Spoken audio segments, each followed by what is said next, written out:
Genesis 31. Jacob heard that Laban's sons were complaining. Jacob has taken everything that belonged to our father. He has gotten rich at our father's expense.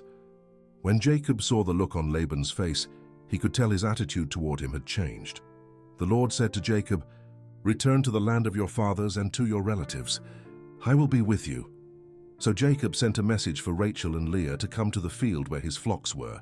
There he said to them, "I can tell that your father's attitude toward me has changed, but the God of my father has been with me. You know that I've worked for your father as hard as I could, but your father has humiliated me and changed my wages 10 times. But God has not permitted him to do me any harm.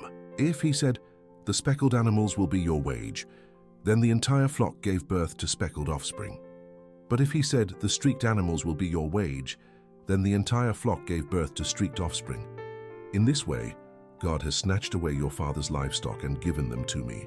Once during breeding season, I saw in a dream that the male goats mating with the flock were streaked, speckled, and spotted. In the dream, the angel of God said to me, 'Jacob.' 'Here I am,' I replied. Then he said, 'Observe that all the male goats mating with the flock are streaked, speckled, or spotted. For I have observed all that Laban has done to you. I am the God of Bethel, where you anointed the sacred stone and made a vow to me.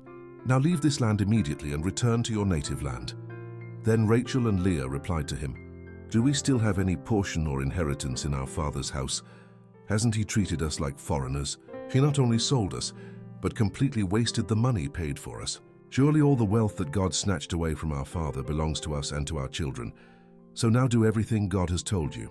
So Jacob immediately put his children and his wives on the camels. He took away all the livestock he had acquired in Paddan Aram and all his movable property that he had accumulated.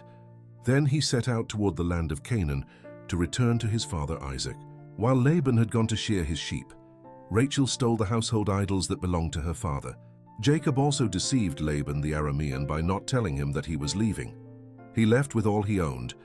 He quickly crossed the Euphrates River and headed for the hill country of Gilead.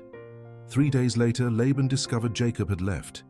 So he took his relatives with him and pursued Jacob for 7 days. He caught up with him in the hill country of Gilead.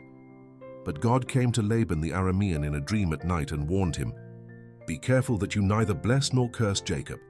Laban overtook Jacob, and when Jacob pitched his tent in the hill country of Gilead, Laban and his relatives set up camp there too. "What have you done?" Laban demanded of Jacob. "You've deceived me and carried away my daughters as if they were captives of war. Why did you run away secretly and deceive me?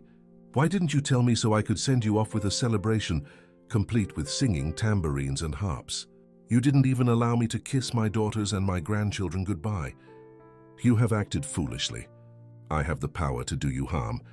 But the God of your father told me last night, 'Be careful that you neither bless nor curse Jacob.'